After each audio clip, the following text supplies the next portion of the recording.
I am Robert Shapiro. I'm an economist and a policy advisor as Undersecretary of Commerce for President Clinton. I've advised President Obama's administration, President Biden's administration. There has been growing concern at the IMF, at the World Bank, and other international institutions about the impact of de-risking in correspondent banking on countries' economies. Correspondent banking is used for three primary purposes. One is foreign direct investment. The second major use is trade finance. And the third is personal payments by people. Sometimes these transactions are conducted in cash currency.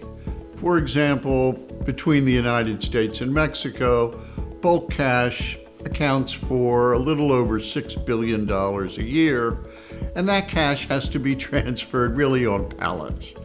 And the correspondent banking relationships are used to facilitate the return of US dollars to the United States and the return of Mexican pesos to Mexico.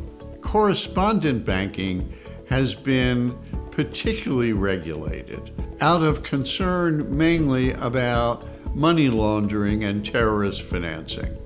There was a time when money launderers used correspondent banking relationships to surreptitiously transfer funds from a criminal enterprise in one country to another country. There was particular concern about regulating correspondent banking, primarily through a form of regulation called Know Your Customer, in which banks are required to verify the identity of anyone opening an account or a major holder of that account.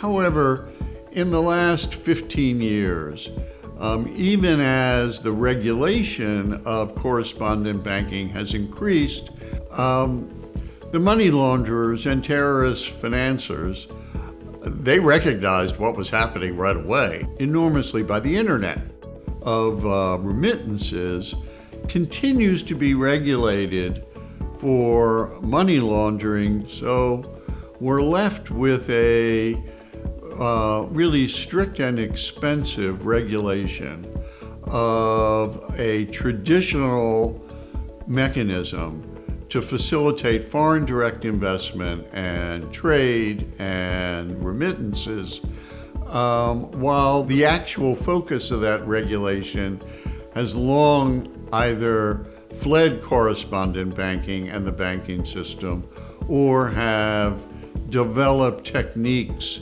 to evade all of the regulation.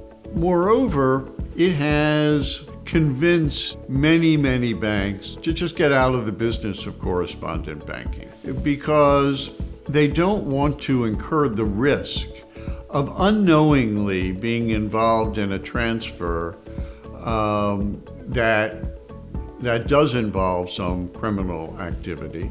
This process is called derisking. We found that this de-risking process did have a measurable effect on trade flows between the United States and Mexico. We used an econometric approach called difference in differences, in which we looked at what happened to correspondent banking across many countries and what happened to their trade flows, their foreign direct investment, and their remittance flows. And in that way, we were able to tease out what the impact of this regulatory scrutiny on trade, foreign direct investment, and remittances between the United States and Mexico, and consequently, on that basis, estimate the effects of that on employment, on growth in both countries.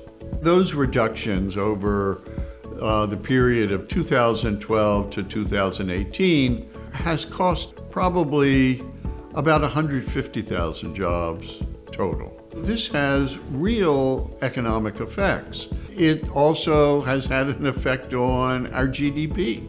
It would be a reasonable price to pay if, in fact, it was detecting and deterring money laundering.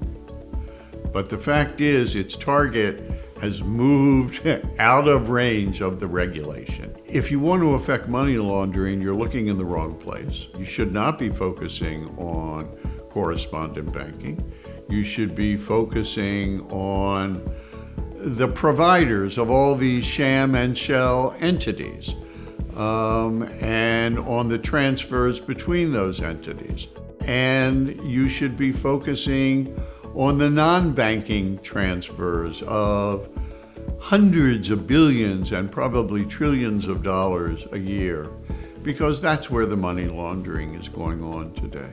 This has reduced the access of people sending remittances who are generally lower income workers. And these are also people who often don't have standing relationships with the bank. They are part of the unbanked. So the regulatory scrutiny of correspondent banking has reduced the financial inclusion of these people. Money laundering and terror financing are real problems, and we need to focus on them. We need to focus on them where they occur. And they are not occurring primarily or even to any significant extent through regular correspondent banking. If we continue to focus these efforts on correspondent banking relationships, not only will we miss almost all of the money laundering and terror financing, but we will incur unnecessary economic costs for tens of thousands of people. For more information on our new white paper detailing the economic and policy impacts of an over-regulated correspondent banking market, please visit txbiz.org/correspondent banking.